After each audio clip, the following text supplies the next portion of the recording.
તો આજ હું આવી ગયો છું અમારા ઘોઘાની સડક કહેવાય, ઘોઘા ભાખલ. તો આપણે વાયની અંદર આવીએ ને તો ડિઝાઇન જો પહેલાના જમાનામાં કેવી બનાવેલી છે જોવો. અને જે આપણે નવરાત્રી પૂરી થાય ને પછી આ માતાજી, તો આપણે આ વાય જોઈ છે, આ નાની વાય છે અને આમાં હજી એક વાય છે. અને આ જ રસ્તા ઉપર આ વાય આવેલી છે ભવાનીપુરા ગામના સીમાડે.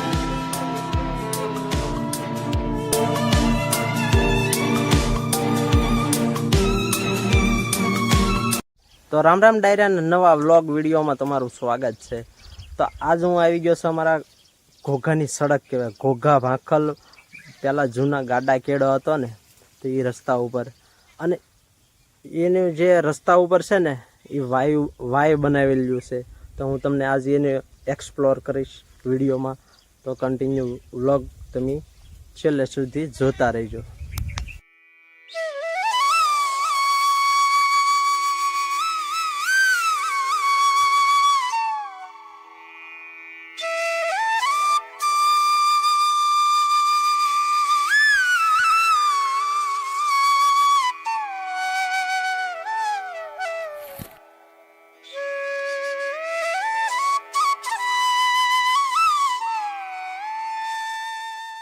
તો આપણે વાયની અંદર આવીએ ને તો વાયની અંદર એન્ટર થઈએ એટલે ત્યારે જ માં ખોડિયારમાંનો વાસ આવે છે.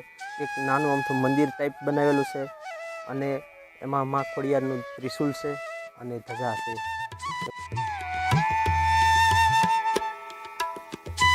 તો આપણે ખોડિયારમાંના દર્શન કરી લીધા. વાય છે ને આગળની વાય, તો બહુ વરસાદના હોવાના કારણે છે ને આ જે દિવાલો હતી ને એની મજબૂતી હતી, પણ આજે બહુ વરસાદના કારણે છે ને એ બધું પડી ગયું છે. અને જે વાયની અંદર જવાનો જે આપણે રસ્તો છે ને એ બધો અત્યારે છે ને સાવ બંધ થઈ ગયો છે હાલની અંદર. અત્યારે વાયની અંદર આપણે જવાનો રસ્તો છે ને એ ત્યાં બધી દિવાલ પડીને એના પથ્થર બધા આવી ગયા છે રસ્તામાં.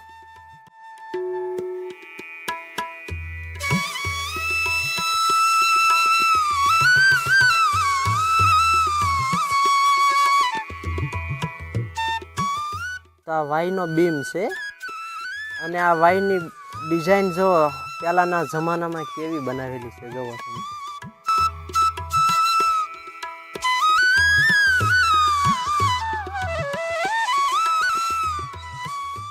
અને જે આપણે નવરાત્રી પૂરી થાય ને પછી આ માતાજીના ગરબા અહીંયા મેકી જાય.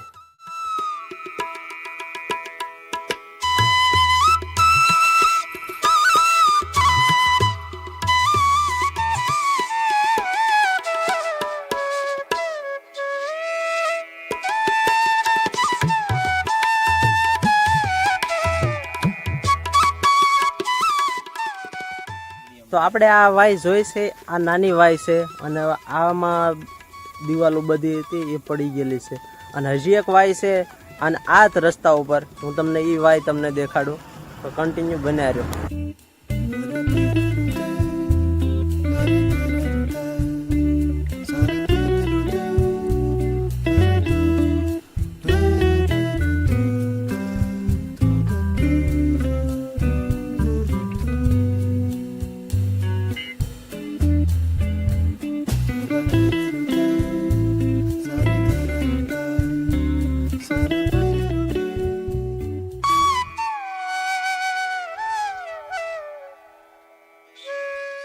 તો ફાઇનલી આપણે પહોંચી ગયા છે બીજી વાય છે ને ત્યાં.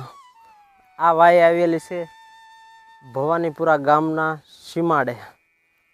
અને આ અત્યારે આપણે ઘોઘાની સડક કહેવાય ને એ ઘોઘા ભાખલ જૂનો રસ્તો ગાડા કેડો આ ત્યાં આવેલી છે. તો આપણે વાયની અંદર જઈએ ને તો વાયની અંદર છે માં ખોડિયારમાંનું વાસ છે, એનું મંદિર બનાવેલું છે. તો આપણે પહેલાં તો છે ને ચપ્પલ તો બહાર જ કાઢવાના. આપણે કોઈ પણ જગ્યાએ મંદિરોમાં જઈએ એટલે આપણે ચપ્પલ તો કાઢવા જ પડે બહાર. આ તો આપણે કોઈ પણ જગ્યાએ જાઓ તમે.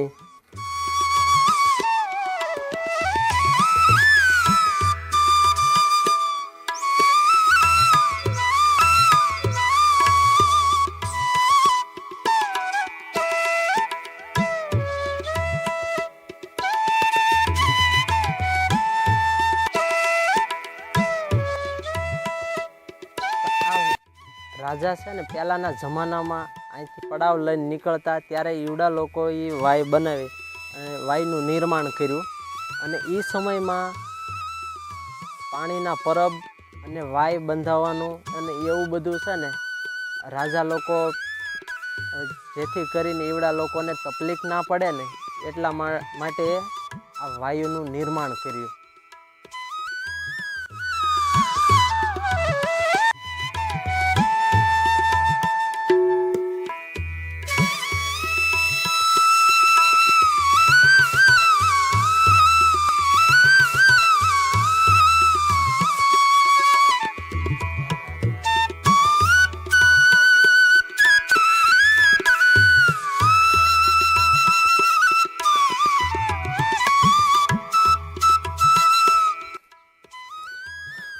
તો આપણે કોઈ પણ ધાર્મિક સ્થળો હોય ને તો તમે પ્રવાસી કોઈ પણ ફરવા જાઓ ને તો યાર કચરો ઓછો પાડો ને. એ આપણું પર્યાવરણ તમારે જાળવવામાં મદદ કરો બધાને. કચરો ઓછો પાડો, મહેરબાની કરીને કચરો ઓછો પાડો ને તો આપણું પર્યાવરણ જાળવાઈ રહે.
તો ચાલો હવે આપણે ઘર તરફ નીકળીએ.